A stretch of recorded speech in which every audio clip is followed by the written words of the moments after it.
এই যে মামা বাড়ির খেজুরের কাটা বেশি বুঝি দিয়ে দেবো। আপার কথাটা কিন্তু সেই জোশ লাগলো না। দুই বোন সকালবেলা মামা মাছ ধরতেছে, ঘেরে চলে আইছে মাছ দেখার জন্য, আমারে না নিয়ে চলে আইছে। তারপর আমি পিছন পিছন চলে আসলাম। শাপলা গাছ না, শাপলা পাতা। কি হয়েছে? এটা দুই গাছের ভালোবাসা হয়েছে, এই স্বামী আর ওই স্ত্রী। এই দেখেন, জাস্ট ভাল লাগতেছে। দুই পাশে গাছ না, লোভ না। আর এই যে মাঝখান দিয়ে তুই হাঁটতেছিস, সুন্দর লাগতেছে। হ্যাঁ হ্যাঁ, সুন্দর লাগতেছে। লজ্জাবতী গাছ এটা না? লজ্জা দিয়ে গেলাম। না, এটা না, লজ্জা পাচ্ছে। আমি ছোঁয়া দেওয়ার সাথেই দেখেন গাছ লজ্জা পাচ্ছে। এই আটটা কার? আমার বোনের গাছ এইগুলো। এই দেখেন, ছোঁয়া দিলেই লজ্জা পাচ্ছে। দেখছেন, আমার না ভালো লাগে। ছোটবেলায় না এই গাছ দিয়ে আমরা খেলতাম। কার কার মনে আছে কমেন্ট করে জানাবেন। মামা বাড়ি আইছি, মামা এই দেখেন সেই আনন্দে মাছ ধরতেছে। হ্যাঁ, আমরা আসার আনন্দে। এই যে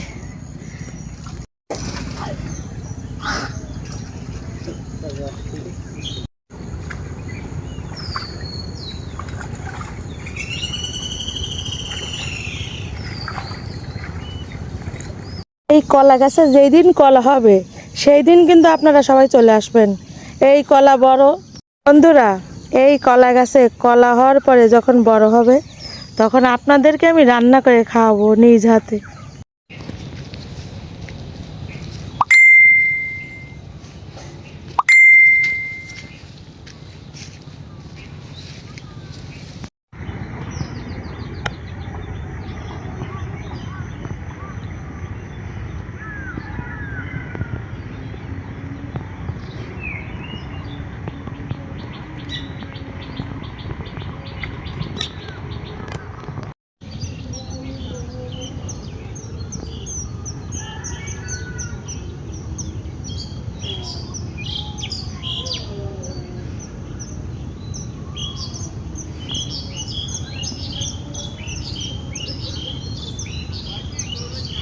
এই দেখেন দর্শক বন্ধুরা, এই যে আলের উপরে কি সুন্দর শাক হয়েছে, লাল শাক, ওই পাশে পালং শাক।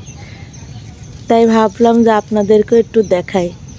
এই যে এই পাশে এই দেখেন ঘের, এই পাশেও ঘের, মাঝখানে এই দেখেন কি সুন্দর হয়েছে না? এই খেজুর গাছের যেদিন রস হবে সেদিন আপনাদেরকে খাওয়াবো। তরতাজা এই যে লাউ শাকের শুভেচ্ছা আপনাদের। দেখেন কি সুন্দর ফুল, ফুলেরও শুভেচ্ছা দিলাম। শুধু লাউ শাকের কেন দেব বলেন? কি সুন্দর দেখতে লাগছে না?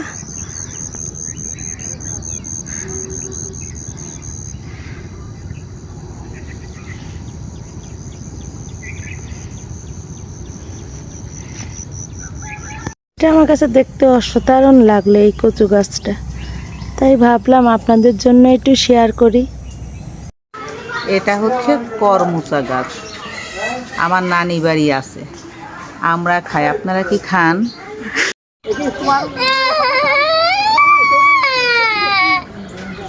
ড্রাগন গাছের দেখেন কি অবস্থা, এখন আর কোনো যত্ন করে না।